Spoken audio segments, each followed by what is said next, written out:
देवों के देव महादेव भगवान शिव से जुड़ी जो सबसे खास बात है वो यह है कि केवल शिव ही है जिन्हें मूर्ति और निराकार लिंग दोनों रूपों में पूजा जाता है। आज हम इस वीडियो के माध्यम से जानेंगे कि शिवलिंग का अर्थ क्या है, शिवलिंग की उत्पत्ति कैसे हुई और शिवलिंग के कितने प्रकार हैं। कृपया वीडियो को अंत तक देखें और हमारे चैनल धर्म ग्रंथ को सब्सक्राइब जरूर करें। मान्यता है कि शिवलिंग की पूजा समस्त ब्रह्मांड की पूजा के बराबर मानी जाती है, क्योंकि शिव ही समस्त जगत के मूल है। शिवलिंग के शाब्दिक अर्थ की बात की जाए तो शिव का अर्थ है परम कल्याणकारी और लिंग का अर्थ है श्रीजन। लिंग का अर्थ संस्कृत में चिन्ह या प्रतीक होता है। इस तरह शिवलिंग का अर्थ है शिव का प्रतीक। भगवान शिव को देवादिदेव भी कहा जाता है, जिसका मतलब है कोई रूप ना होना। भगवान शिव अनंत काल और श्रीजन के प्रतीक हैं। भगवान शिव प्रतीक है आत्मा के, जिसके विलय के बाद इंसान परम ब्रह्मा को प्राप्त कर लेता है। शिवलिंग के संदर्भ में स्कंद पुराण में आकाश को भी लिंग स्वरूप माना गया है। शिवलिंग वातावरण सहित घूमती हुई पृथ्वी तथा समस्त अनंत ब्रह्मांड की धुरी है। शिवलिंग का अर्थ अनंत भी है, जिसका मतलब है कि इसका कोई अंत नहीं है, ना ही कोई प्रारंभ है। वायु पुराण के अनुसार प्रलय काल में प्रत्येक महायुग के पश्चात समस्त संसार इसी शिवलिंग में मिल जाता है और फिर संसार का इसी शिवलिंग से सृजन होता है। इसलिए विश्व की संपूर्ण ऊर्जा का प्रतीक शिवलिंग को ही माना गया है। शिवलिंग का ही निराकार रूप है। मूर्ति रूप में शिव की भगवान शंकर के रूप में पूजा होती है। शिवलिंग का इतिहास कई हजार वर्षों पुराना है। आदिकाल से शिव के लिंग की पूजा प्रचलित है। सभी देव देवताओं में शिव ही एकमात्र भगवान हैं जिनके लिंग स्वरूप की आराधना की जाती है।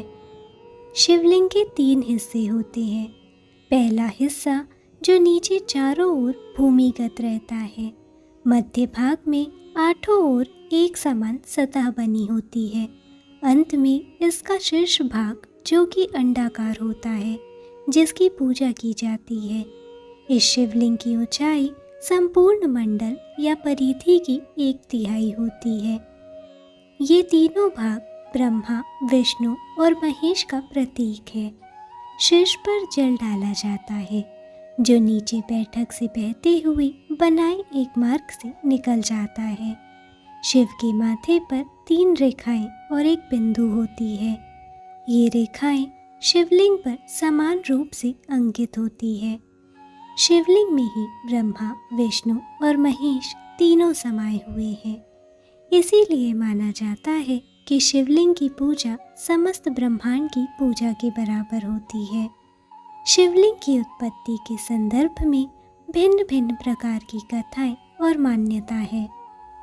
लिंग महापुराण के अनुसार सृष्टि बनने के बाद भगवान विष्णु और ब्रह्मा जी में इस बात को लेकर युद्ध होता रहा कि कौन ज्यादा शक्तिशाली है। इस दौरान आकाश में एक चमकीला पत्थर दिखाई दिया और आकाशवाणी हुई कि जो भी इस पत्थर का अंत ढूंढ लेगा वह ज्यादा शक्तिशाली माना जाएगा। भगवान विष्णु और ब्रह्मा जी दोनों ही उस पत्थर का अंत ढूंढने में लग गए, परंतु दोनों को ही अंत ना मिला। थककर भगवान विष्णु ने स्वयं हार मान ली, लेकिन ब्रह्मा जी ने सोचा कि अगर मैं भी हार मान लूं तो विष्णु ज्यादा शक्तिशाली कहलाएगा।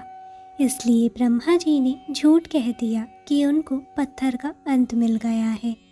इसी बीच फिर से आकाशवाणी हुई कि मैं शिवलिंग हूँ और मेरा ना कोई अंत है और ना ही कोई शुरुआत। और उसी समय भगवान शिव प्रकट हुए।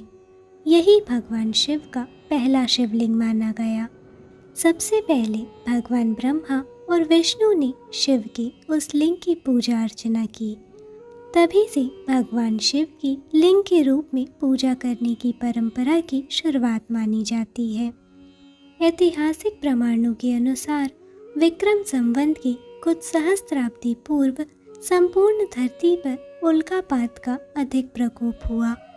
आदि मानव को यह रुद्र का आविर्भाव दिखा। जहाँ जहाँ ये पिंड गिरे वहाँ वहाँ इन पवित्र पिंडों की सुरक्षा के लिए मंदिर बना दिए गए। इस तरह धरती पर हजारों शिव मंदिरों का निर्माण हो गया।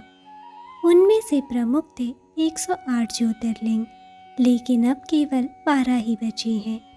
शिव पुराण के अनुसार उस समय आकाश से ज्योतिर्पिंड पृथ्वी पर गिरे और उनसे थोड़ी देर के लिए प्रकाश फैल गया। इस तरह के अनेक उल्का पिंड आकाश से धरती पर गिरे थे। शिवलिंग के प्रकार। शिवलिंग 2 प्रकार के होते हैं। पहला, उल्का पिंड के जैसा काला अंडाकार, जिसे ज्योतिर्लिंग भी कहते हैं। मान्यताओं के अनुसार लिंग एक विशाल लौकिक अंडाशय है, जिसका अर्थ है ब्रह्मांड। इसे पूरे ब्रह्मांड का प्रतीक माना जाता है। जहाँ पुरुष और प्रकृति का जन्म हुआ है, तो वहीं दूसरा शिवलिंग मनुष्य द्वारा पारे से बनाया गया पारद शिवलिंग होता है। शिव पुराण के अनुसार भगवान शिव स्वयंभू हैं, जिनका जन्म स्वयं हुआ है। जिस प्रकार शिव स्वयंभू है, उसी प्रकार नर्मदा नदी से निर्मित होने वाले शिवलिंग को भी स्वयंभू माना जाता है। इसके पीछे की वजह यह है कि उन शिवलिंग को कहीं से निर्मित नहीं किया गया है, वे खुद ही नर्मदा नदी से निर्मित होकर निकले हैं। वैसे तो प्रमुख रूप से शिवलिंग 2 प्रकार के होते हैं। पहला उल्का शिवलिंग और दूसरा पारद शिवलिंग। लेकिन पुराणों के अनुसार शिवलिंग के प्रमुख रूप से 6 प्रकार होते हैं। पहला देवलिंग। जिस शिवलिंग को देवताओं या अन्य प्राणियों द्वारा स्थापित किया गया हो, उसे देवलिंग कहते हैं। दूसरा असुरलिंग। असुरों द्वारा जिसकी पूजा की जाए वह असुरलिंग है। रावण ने एक शिवलिंग स्थापित किया था जो असुरलिंग था। तीसरा अर्शलिंग।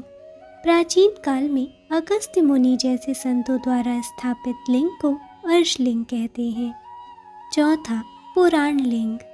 पौराणिक काल के व्यक्तियों द्वारा स्थापित शिवलिंग को पुराण शिवलिंग कहा गया है। पांचवा मनुष्य लिंग। प्राचीन काल या मध्यकाल में ऐतिहासिक महापुरुषों, अमीरों, राजा महाराजाओं द्वारा स्थापित किए गए लिंग को मनुष्य शिवलिंग कहा गया है। छठवां स्वयंभू लिंग। भगवान शिव किसी कारणवश स्वयं शिवलिंग के रूप में प्रकट होते हैं। इस तरह के शिवलिंग को स्वयंभू शिवलिंग कहते हैं। भारत में स्वयंभू शिवलिंग कई जगहों पर है, जैसे कि अमरनाथ। तो दोस्तों, आज के लिए बस इतना ही। आशा करती हूँ कि आपको हमारी आज की प्रस्तुति पसंद आई होगी। यदि हाँ, तो इस चैनल को सब्सक्राइब और इस वीडियो को लाइक और शेयर ज़रूर करें। मिलते हैं अगले वीडियो में। तब तक के लिए हर हर महादेव।